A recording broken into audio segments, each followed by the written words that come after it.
What's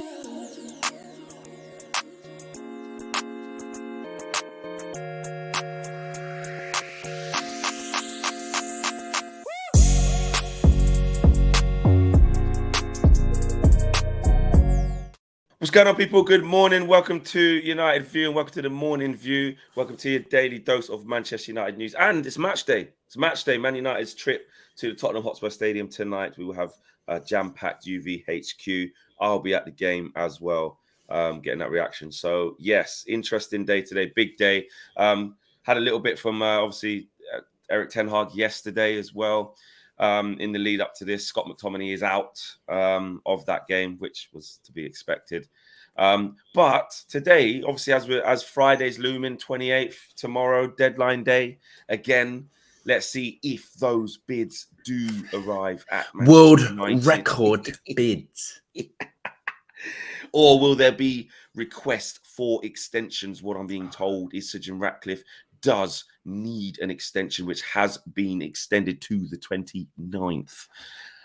We will see. We will see. But there was some interesting news yesterday evening, Owen, because yes, Sir Jim Ratcliffe's proposal, according to some reports, was absolutely crazy.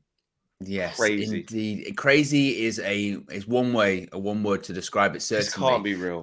So this comes from Mike Keegan from the Daily Mail, who, to be honest, when it comes to all of this takeover stuff, he's been all over it. This has been his beat. His beat has been the takeover beat at Manchester United. So he was reporting a bit of an update, I guess, a bit of a prelude to Friday as to these bids going in, and.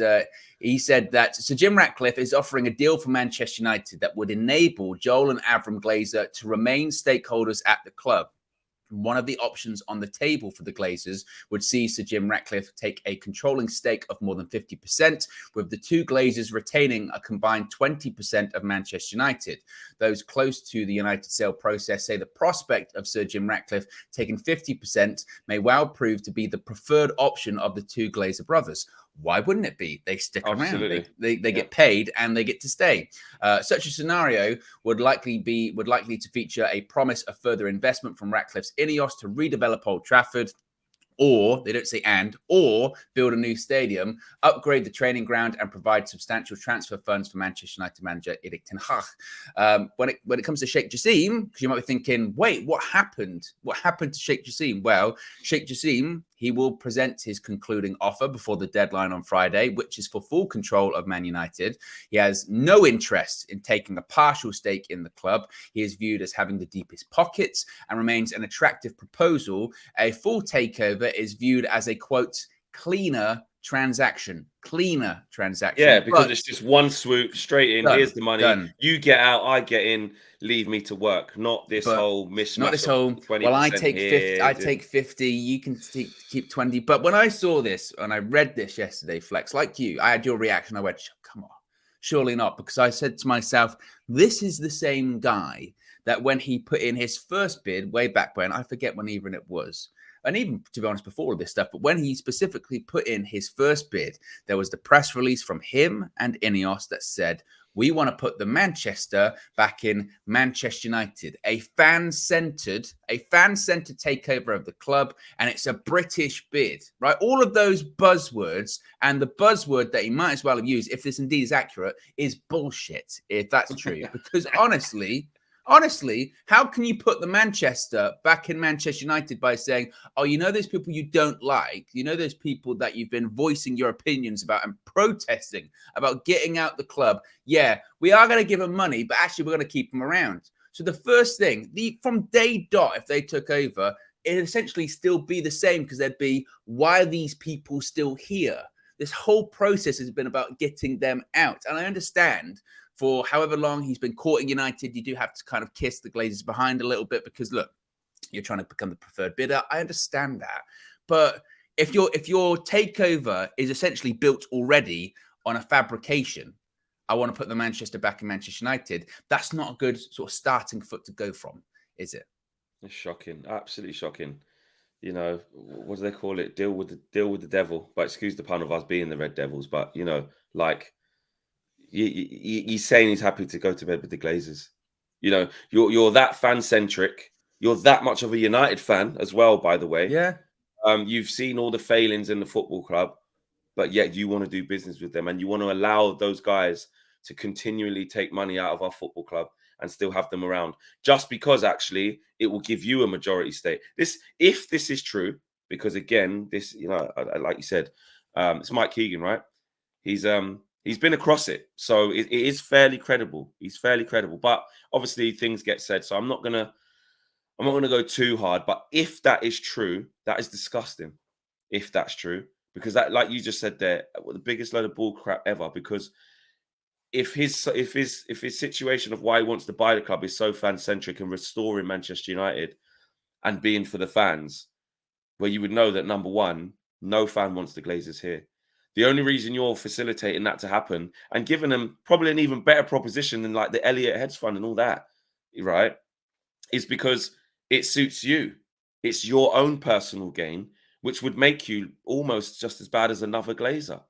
How on earth are we going to afford when Sir Jim Ratcliffe's, you know, pot of money is not what the Qataris is in general? You know, there's question marks whether he can even go to that 6 billion. That hence why actually I'll buy 51% and then 20%, and you can have that, and then we'll divvy out the rest. Or maybe I won't buy all of it then. You know, so there's already question marks about how much he's got, but because it suits him, because this allows him to get majority control and own a football, you know, what he claims to be his football club. That's why he'll do it. That's why he'll go to bed with him. That's why he'll lie down with the Glazers. And that to me is awful. And I think actually again, if this is true, any credibility he had with the opposing side, because it's been like, you know, I don't want state ownership. Qatar, don't know. British makes me feel more safe. I prefer that. And, you know, I'm not saying every Man United fan thinks that, but there are some Man United fans who would prefer Sir Jim Ratcliffe. He's just lost them with that. He's just lost. I feel sorry for anybody who is dead against Qatar for their own reasons, and that's fine. Absolutely entitled to your opinion. Anybody who's dead against Qatar, so was like, I'd rather go with Sir Jim Ratcliffe, because obviously we don't want nobody wants the Elliott hedge fund to get it and the Glazers stay. Nobody wants the Glazers to stay. So the only people we can choose between, realistically, for full takeovers, which, well, we say full takeovers, was Sir Jim Ratcliffe, and obviously Sheikh Jassim. But anyone who was anti-Qatar now, I feel sorry for you. What are you going to do? Jim Ratcliffe's just lost it. He should have lost every bit of support he's had. The goalposts have been shifted, haven't they? Let's be honest. Yeah. Because initially it was Sheikh Jassim wanted to buy out everything, every stakeholder, every shareholder in the club. I want everything, clean slate, it's mine. We turn into a private organization. So Jim Ratcliffe's offer was always different because he just wanted to buy out the Glazers' majority share. But now we're looking at, I'm going to buy out your majority share, but then I'm going to give you a bit back. So you're going to stick around. And for me, it sort of reeks of desperation, honestly, because as we've said before, when he's not dumb, he's not naive. He's looked at, we just said it there, the Qatari bid, they have deep pockets, and there's no ceiling to what they could go to if this were to really escalate even further. And because of that, the only way to compete is to keep them around, which I'm sure the Glazers know. I mean, I was just, whilst you were talking there, I was looking back because I thought, I don't want to misquote Ineos from when they put their first bid in. And I found their initial press release. This is an interesting reference. Yeah, exactly. So I won't read all of it, just the key bit towards the end, which was we would want to help lead this next chapter, deepening the culture of English football by making the club a beacon for modern, progressive, fan-centered approach to ownership. We want a Manchester United anchored in its proud history and roots in the northwest of England, putting the Manchester back into Manchester United and clearly focusing on winning the Champions League. Now, Flex, putting the Manchester back in Manchester United, the history and the roots of the club in the northwest of England, fan-centered approach to ownership, and you're keeping around the owners that the fans, I mean, hate's not even a strong word, enough word, let's be honest. Yeah. That's what they're doing. I mean, can you imagine? That's what I mean. Can you imagine? You thought there'd be riots if, excuse me, you thought there'd be riots and protests. Obviously, if the Glazers stay in their entirety, it'd be just as bad with this. It'd be just as bad with this. Yeah, okay, you could say, well, there is still a new guy who is the majority guy, so let's see a little bit. But with them Glazers lurking in the background, it actually would be even worse, because actually they could potentially look. Let's just say Sir Jim Ratcliffe again. Let me just give the other side of the coin. Say he does do quite decent and has good intentions, but he keeps them around just because that was the easiest way for him to acquire the club to keep them happy. Essentially, if Man United start doing well, which is happening now, but once it's been sold to him, they could just leech off of, Well, that's what they'd be doing anyway. That's even worse. That's what they'd be doing anyway. Their legacy of being the custodians, the owners of Manchester United, is that they've bled the club dry. Yeah. They've leached it off to the point where there's no blood left. There's nothing. The cash cow has run out. Okay, that's the legacy that they've left.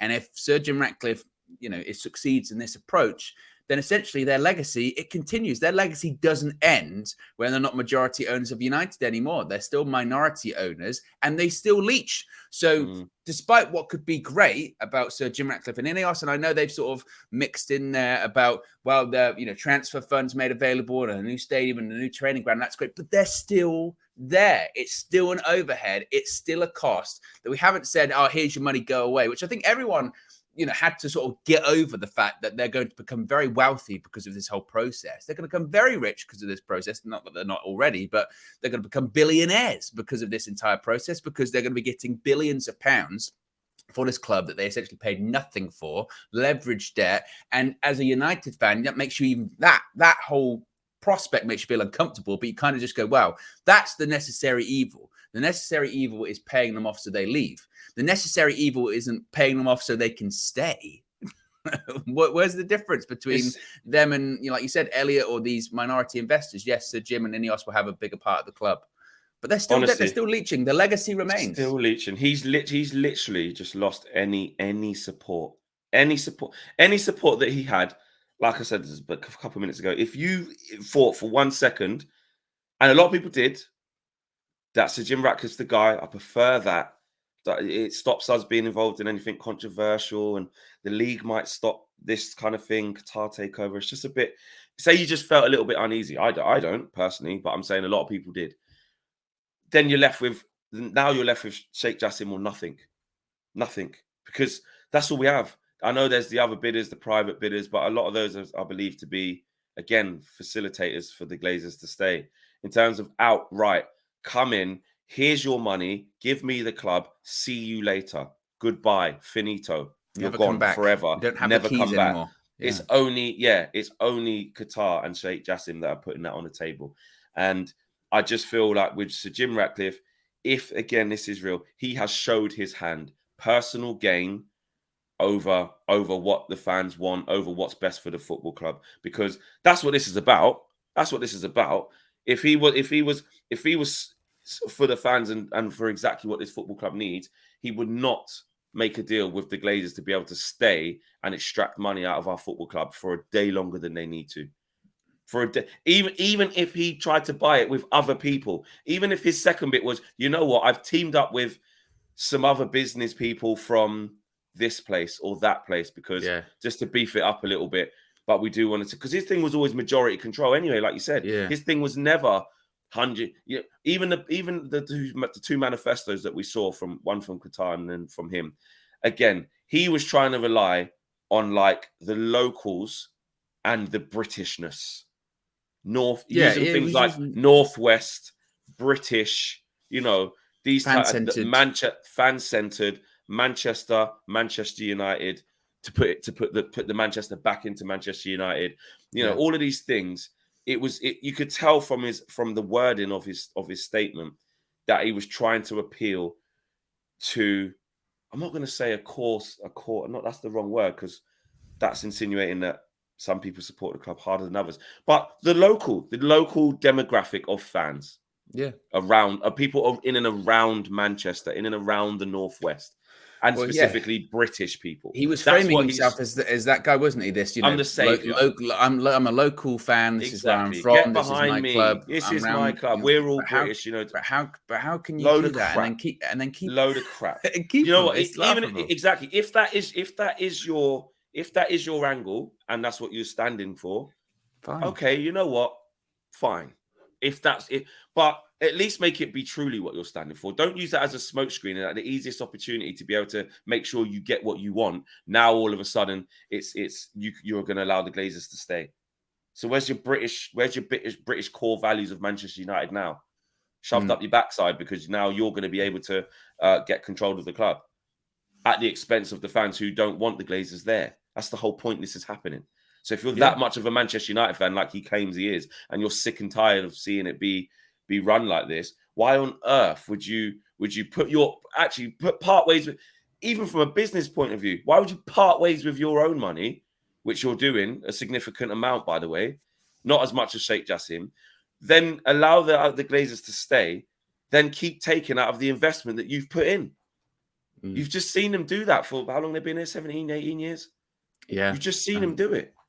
Honestly, if that is true, that is disgusting. I can't believe it. I can't believe it. It is the most stupidest thing I've ever seen. And it just shows him for what his true intentions were, which was get the club at any cost. And I don't mean any value, because obviously the Glazers won't sell. I mean, do whatever it takes to get it. I don't care if I piss off the fans again. I don't care if they go against me because the Glazers are still there. Unbelievable. Because I don't see how you can present. Let's say hypothetically this did happen and this deal went through, and he's the majority shareholder now of the club, and the Glazers stick around. How on earth do you pitch that to the fans? Because like I said, you're a fan. They're there, but they won't be making decisions. They won't. They're just even worse. That's even worse, because you just go, so they're only there then purely financially. Financially, it's just what the Glazers going to offer. And again, let's say this thing happens and we're really successful and we win the league and the Champions League, but in the back of your mind that you're celebrating it, but it's still lining their pockets still.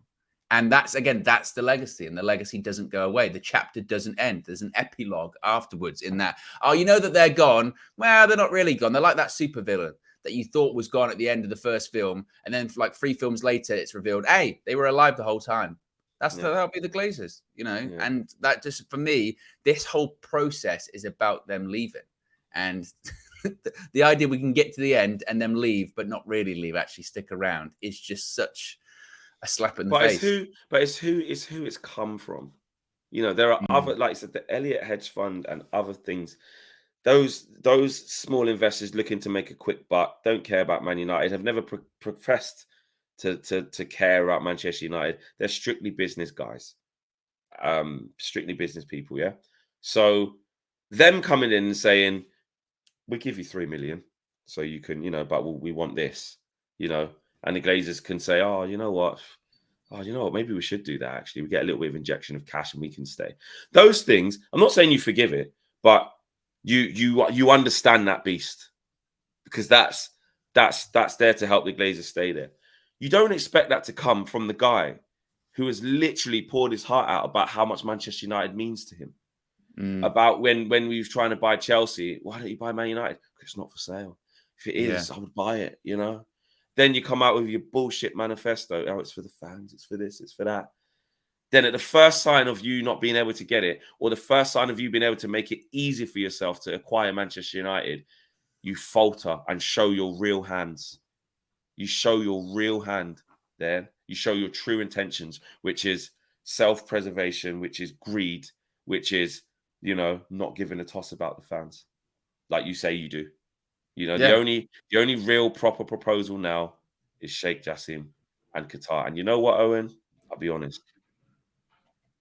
I know these bids are coming in tomorrow. It's gone really quiet on the Qatar front for me. I'm worried. I don't know what's going to happen here. You don't think it's going to happen? I don't think it's going to happen. I think the Glazers are going to stay in some way, shape, or form. I think the concerning thing is as we've been saying this whole time, particularly over the last, let's say, month or so, particularly after the second round of bids, is there was a general feeling that actually the Glazers could look at it and go, you know what? And this was a couple of reports said this, there's avenues to stay. There's avenues to stay, and we'd be comfortable and we get what we want, essentially, whether that's, Sir Jim, whether that's, through Elliott or other investment funds, or, they're sort of looking at it going, oh, well, maybe we do stick around. But as I've said previously too, with the Qatar thing, almost like an Arsenal. It's in their hands, i.e., they do have, as the report says, the deepest pockets, and everyone's got a price, right? Everyone's got a price, and I guess it's how if they put the 6 billion down, yeah, would the Glazers just go, do you know what? Yeah, I tell you what. But I don't know. I don't know. Or do you have what was coming out the other day from Mark Ogden, which definitely in retrospect, it looks like the Glazers sort of trying to drive that price up when they're saying, look, you realize, we want sort of 6 billion, but in a couple of years' time, it could be worth 10. It could be worth 12. There's even more money coming into football right now. So you're getting a really good deal. People, they might say world record, and they might say the most ever spent on a sporting franchise in the world, but you're still getting a really good deal. So anything less than 6 billion is kind of a slap in the face, and maybe we'll just stay because we've got offers to stay. So if you do take a step back, you do still sort of say, wow, surely, like you're never going to see that offer, 6 billion or 6.5, even if it was going to be. I mean, they're also saying that, look, when the bids come in tomorrow, that's it. Third and final round. That's it. And they're also saying, a couple of days after that, they're expecting that preferred bidder, it will be found out who it is. So I guess maybe that's why it's gone quiet on the Qatari front, is because they're sort of like, okay, what is it going to be? I mean, as I mentioned, Mike Keegan did say to sort of conclude his report, it is expected that a preferred bidder will be selected within days after the next deadline, with the aim to have investment or new owners in place at Manchester United for the next window, which opens in June. So the bids are going to go in, and you would argue, then the week after that, we find out, all right, which direction they're going in, who won. I mean, things can change really quickly. Couple of days, Fleck. That is going to be of course, it's going to be awful. And actually, this is actually quite similar. Obviously, it's worse because this is the future of the club. It's worse than just losing the game on a Thursday and you got another game to bounce back in 3 days. But in terms of the bit of the emotional roller coaster, it is worse. But things can change quite quickly. So how I'm like, I just can't see it. I'm really down about this. Hearing that is very deeply concerning. But then all of a sudden, there could just be a turn of events. Qatar, bang, accepted. Because we are still dealing with the greedy Glazers, and the law of the money now in front of them. Like money in the bank. Obviously, here it is now. Here's the suitcase with all the money right now. You haven't got to wait. You haven't got to wait year on year and get your dividends as a shareholder, or because you own 20% now instead of the majority. You haven't got to wait for a little small piece of the pie when I cut it off after we've done the financials. Here's your little bit. No. Here's your 1 billion each right now. And you know what? The greedy so-and-sos, you would hope that we want it to be enough for them to go, it's like that kid where you say, when they do the experiments on the kids and they say, like, you can have this sweet now. You can have that now. Yeah, I know it's getting a bit crazy. Yeah. Well, it's getting a bit crazy. Experiments on the kids. Yeah. I know. But like, like when they like people, they do those like filming of the show, like kids, and you get that experiment where like, so you can have this one sweet now, don't touch it, you can have this, or you can have like 3 later. And then the kid always usually goes, I want this now. I love that. You can have 8 of them later though. No, I'll have one and I'd rather have it now. It's a bit, they're like that with money. Like we want them to be. You can have it now. And it's more as well. It's not even like you're getting less now, and if you wait later, you can get more. It's actually the other way around, to be fair. You know what I mean? So I don't know, man. It could be like you said, this next 70. Week. What is it? Well, yeah, a week. This next week, but especially to hear tomorrow what comes in. I don't even know because even in the last bid, we didn't really get we haven't really got figures. We've just got its world record. World record. Yeah, they said world record. I mean, I would think that the final bids that come in will be we're fairly close to that 6 billion mark. And I mean, from the Qatari point of view, they've said throughout the entire process, haven't they? We're confident. We've got the most attractive proposal. And maybe it is just a big game, a big negotiation game where their intention always was to give the Glazers what they wanted in their asking price, that 6 billion. And it just, you have to go through these steps, these processes to do it. Or maybe they'll hear these rumors that Sir Jim's like, well, actually, I might get sort of into bed with the Glazers, and they just go, F it, 6.5. What do you want? Boom, have that. test their resolve, because there's still some people that think they actually never wanted a full sell anyway. You know what I mean? Yeah, I know. That's what I mean. It's all a facade. It's all just, yeah. Honestly. So, yes, we will have to see what happens. Obviously, it is match day. Be interested to see if any news does come of this today, because although it's match day and everything usually on a match day is not really news centered, it's all about the team news, team traveling down, then the game starts, etc. But because this is happening tomorrow, and this is the last day for news outlets or people being briefed by serious sources, etc. It's the last few hours basically of little bits of news circulating where you get things like what we saw last night. So it'd be interesting to see if anything does change. I remember just before we kicked off against Barcelona at the Camp Nou, literally like 5 minutes, all the stuff's boom, because it was like the next day that bids coming out. So it can happen. It can happen. Yeah. Yeah, obviously, if we're about to go into the game, that's the most important thing. So we'll cover it the next day. But if anything happens before that, then we'll certainly be bringing it to you guys. So yes, let us know what your thoughts are. Are you if you was Sir Jim Ratcliffe in? Is that it now? As he showed his hand, if that's true, are you done with him? And I don't know why I would even say this, but in the interest of fairness and looking at every side, do you look at it differently? Do you think actually, as long as the Glazers aren't the majority holders of this football club, then maybe Sir Jim Ratcliffe can come in with new ideas and new investment? I don't believe that, but I have to pose the question in the balance of argument. Or is that it now? Is it all I keep saying Sir Sheikh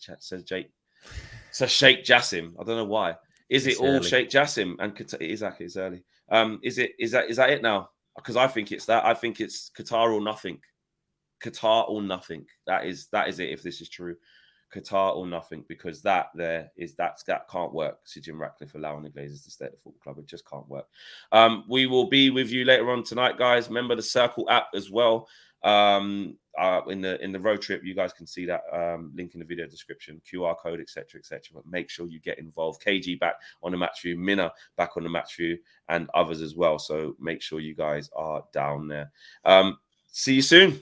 Big game. I'm a little bit worried about tonight as well. I said it before. I'm even more thinking it now. They paid the ticket money back. Players put out a rallying thing. We're going to run hard. No.